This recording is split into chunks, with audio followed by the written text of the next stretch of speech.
Okay, folks, it's your buddy Mike Messier. Nighttime, Mike's Instant Movie Review. Just saw, God, You Can Call Me Bill. New pseudo-documentary is what I would call it. It's William Shatner. He's doing an interview. It's a lot of clips from his career, some stills from his childhood. I wouldn't, like I said, it's a pseudo documentary. I mean, it's kind of a contemplation on life, a contemplation on acting, a contemplation on journey, his career, a little bit of his childhood. I actually happened to see William Shatner do something very similar to this 5 or 6 years ago. Me and my good pal, Bob DeChico, up in Massachusetts, went to some type of, I'd say, a 600 or 700 seat venue. I want to say perhaps in Waltham, Massachusetts, or Webster, one of those W cities. I used to say that the W cities in Massachusetts, places like Rentham and Waltham and Webster, they all sounded like Southern stepchildren. Like Webster, get off your sister Waltham. Rentham, do the dishes. But in any event, William Shatner would take this show on the road. It was kind of fun because it's kind of a spoken word, and then there would be like a mixed medium, basically a video projection with little clips and highlights and other interesting things where he would tell his anecdotes. So that was 6 or 7 years ago. According to this movie, which by all accounts, the interview takes place in 2021, I believe, he was 90 at that point. So when I saw William Shatner, I guess he was 85, 86, 87. Well, the guy looks tremendous. I didn't realize. I mean, it's shocking, I mean, no offense, but if you ever get so lucky to meet someone in their 90s, oftentimes they're having some type of, memory issue and so forth. Not everyone, of course, I know. But this gentleman, William Shatner's got it all together. Great for him. And so what did I think? I mean, I think if you're a William Shatner fan, this is probably a must-go-to. You've probably already seen it, or you'll be streaming it. I'm actually a pretty marginal William Shatner fan. Just between me and you, I've never sat there and watched a full episode of Star Trek, okay? Not a Trekkie. I'm aware of it. I'm aware of all the beam me up Scotties and the this and the that and all that stuff. I never sat there and watched a full episode of TJ Hooker. I never watched Boston Legal, which I didn't even know he was on until tonight, or if I knew, I forgot. So the point is, I'm not sitting there watching the history of William Shatner, but he is part of the atmosphere, so to speak. He's always doing something of significance. The only Star Trek movie I ever saw in the theater was a reprise screening of Star Trek II, Wrath of Khan, mainly because I'm a Ricardo Montalban fan, okay, who played Khan. So I don't go into this theater all hung up that it's Captain Kirk or William Shatner or whatever the fuck. But watching this movie, which has many highlights from that Star Trek series, and at one point it said something, the lower thirds, which is what they call the writing on the bottom of the screen that gives you the information of the clip that you're watching. The industry term is lower thirds. It says something to the effect of Star Trek Episode 1, I'm sorry, God damn it, Star Trek Season 1, Episode 37, just shocking that there used to be so many episodes of a weekly, 37 episodes of a show on television in 1 year. Now these shows get away with, 6 episodes a season, 8 episodes, goo-goo, we need a strike. But back then they're doing 37 episodes, my God. It's very impressive, just the workmanship mentality back before people had smartphones and YouTube and all these other things to distract them. They made 37 episodes of periodic television. I also didn't realize that on Star Trek, they had all these, I guess, Captain Kirk had all these identity crises or all these evil twins and so forth. It seems like that was kind of a motif, and I guess That's why the fans adore this gentleman, William Shatner, so much, because his acting chops were kind of put to the test. And then he speaks like this, like that's the whole thing. Shatner goes into the Shatner impersonations. He does have a very rhythmic, the way that I would describe his speech pattern, it does sound like it's almost like a pentameter, like a haiku of sorts, a verbal haiku from this gentleman. There was some controversy with William Shatner, and look, I don't need to drag up the fucking corpses of the unknown or whatever the fuck, because I don't really know the whole story, but there is some type of incident. I believe a person passed away. I believe it was a woman. I believe it was some type of love interest to William Shatner. I don't know much more than that, so I'll refrain from saying anything that will indict me, because I don't want to character assassinate. And at the same time, I don't want to not mention it, because some asshole there in comment land will say, well, gee whiz, Mike, blah, blah, blah. Except, I know, okay, I'm aware of the story. I don't know the details, but obviously he's alive and he's never gone to jail or anything, so we know that. As far as this movie goes, I was going to go see the Godzilla vs. King Kong movie. It had the big Dolby Digital screen.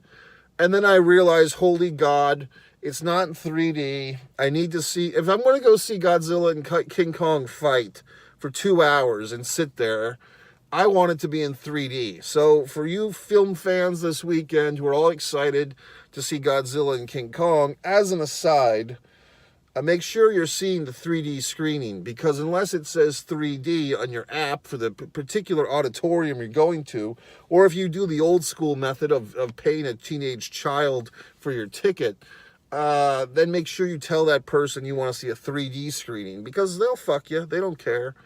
In any regard, the Shatner movie, I was surprised there was 3 other people in the theater, besides myself.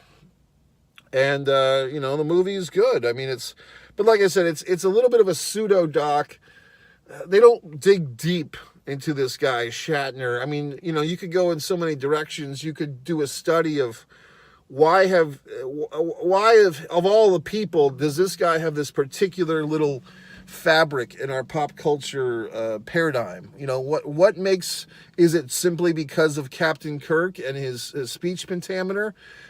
I would say perhaps because he's been a good sport about things. I mean, we go back to that Saturday Night Live skit where he's doing the Star Trek convention and yelling at the fans. So he has a sense of humor about himself and his career and his fans, and Star Trek fans. They have a thing that I think I saw clips of this, but him kind of doing a skit at a George Lucas American Film Institute ceremony, where he's kind of making fun of sci-fi in general and the confusion, if there is any, between sci-fi, between Star Wars and Star Trek. So the guy's got a good sense of humor, okay, about his life. A few years ago, there was a documentary that I did a review on Val Kilmer. It was called Val. That one, I think the stakes may have been raised a bit, because Val at that point was suffering, I believe, of throat cancer, and so that movie had a different vibe to it. This one, I think it's just, William Shatner is thanking the audience for supporting his career. By the time this thing comes out, he's past 90 years old. He knows that, we're all going to fucking die. So he's just not an idiot in that regard.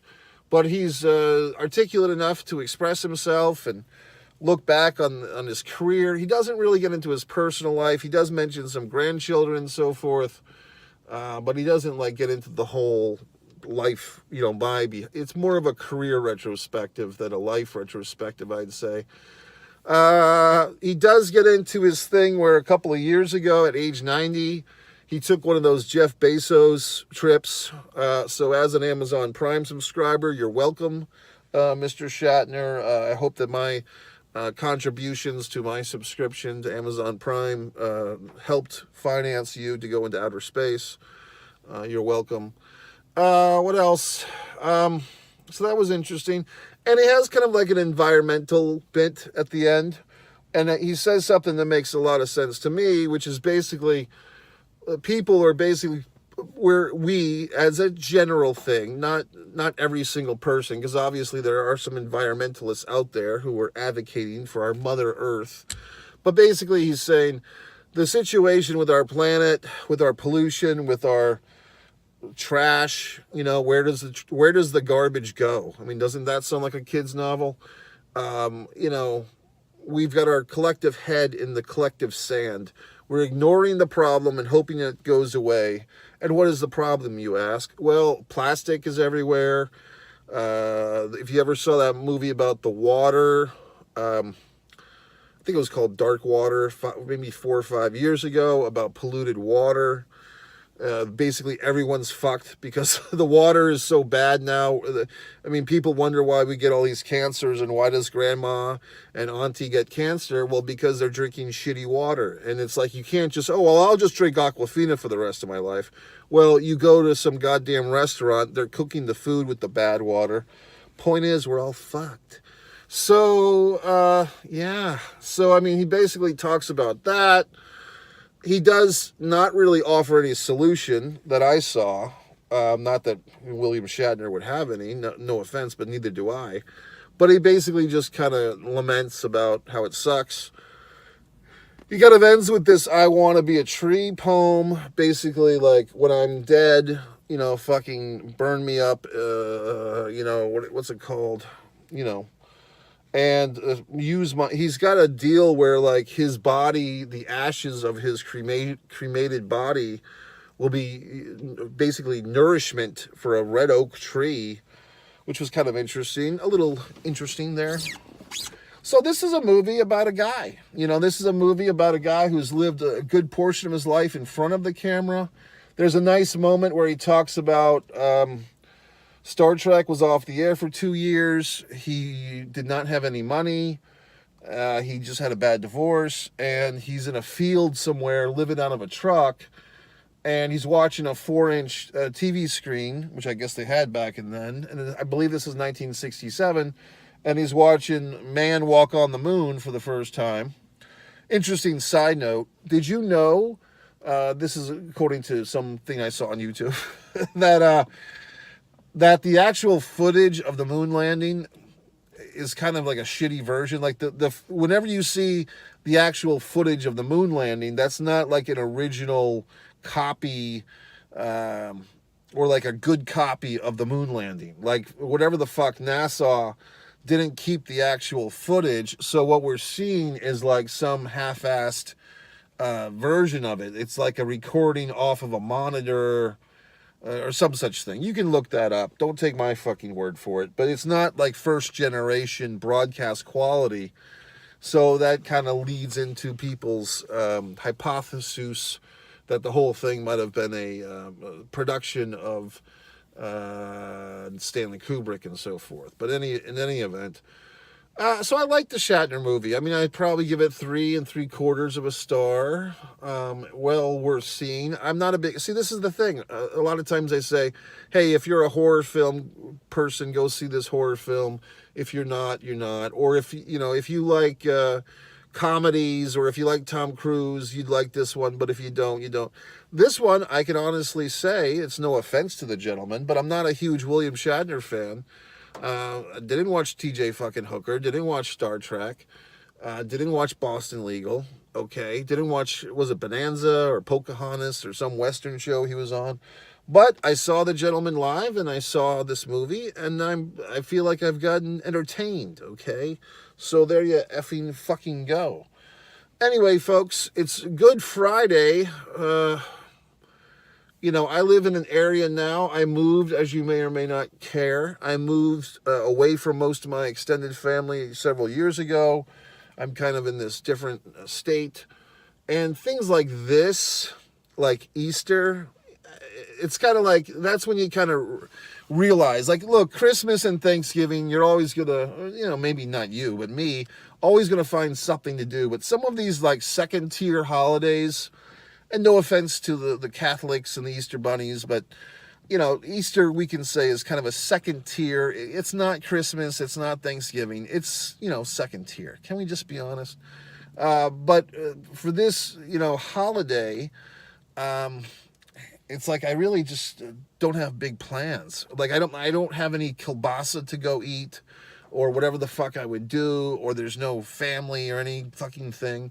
So it's just like, okay, it's going to be Easter and I'm probably just going to go see a fucking movie. So I might go see on that day, because this is the thing, as I told you, when these movies are out, you really, if you want to see the Godzilla and King Kong on the big screen, you want to see it on the best possible screen. Well, here we have a little monkey wrench, because the Dolby Digital screen and the IMAX screen and the 3D experience are not necessarily all the same viewing. So you kind of have to say, well, what's my priority? Well, my priority is the 3D. Now, there's an option of IMAX 3D. However, the downside of that, Miss Robinson, is the IMAX 3D doesn't have the good chairs. For whatever the fuck reason, the IMAX theaters have the crap, like stiff as a board chairs. So if you want to, you basically are trading the better chair for the IMAX screen. Okay, so it's a tough one because I really do like to recline, but I also want to see the best possible vision of this thing. And also, I'm kind of fucked on a boat anyway, because I'm going to be seeing this movie past, Friday at this point, or if I go tomorrow. But all the assholes on Twitter and YouTube are going to go see the movie. They're going to put their little Facebook posts. Oh, Godzilla versus King Kong. They're all going to fucking write their little fucking reviews. I, at least, do a nice video review where you have the option whether or not to hear me spoil movies and say my piece. I don't just write a fucking paragraph or a meme giving away some plot point, okay? Or what I thought of it. I don't stick my fucking opinion out there. I make you choose if you want to engage in this process or not. That's the type of individual I am. So in any event, I don't know. Because now it's just like, I could go tomorrow and the IMAX 3D is at 4 o'clock. Well, I happen to have a 3 o'clock appointment. It would really be cutting it close for me to do the 3 o'clock appointment and get to the theater at 4, which kind of shoves me back into a 9 o'clock 3D screening, although it's not IMAX, which basically says, okay, so Friday, I'm not going to get the best of all possible worlds. Perhaps I then pivot. Let me do something of activity on Saturday. I don't think I want to bog myself down with this situation on Saturday. I want to enjoy the outdoors, okay? So Sunday, while everyone else is eating their kielbasa and chasing the fucking Easter bunny around the neighborhood, I could be seeing Godzilla and King Kong. You know what I mean? And maybe the theater would have less people because all the good people are fucking celebrating God and so forth. And I'm watching, Godzilla anyway, against King Kong. And maybe that's the day for me to figure this all out. So I'm looking towards a Sunday screening. Just thought I'd share this with you, people, in case you give a flying fuck. But in any event, this movie was fine. Bill Shatner, you can call me Bill. I'll be sure in doing that. There's so many things in pop culture that I'm aware of that I'm not engaged with. Like they had a clip from, what's that goddamn show I never watched, with Penny and the fucking nerds. The Third Rock from the Sun, or whatever the fuck, or the Big Bang Theory. Never really watched it. But there's a moment where the fucking nerdiest guy opens the door, and there's fucking Captain Kirk, and he's wetting his fucking bed about it.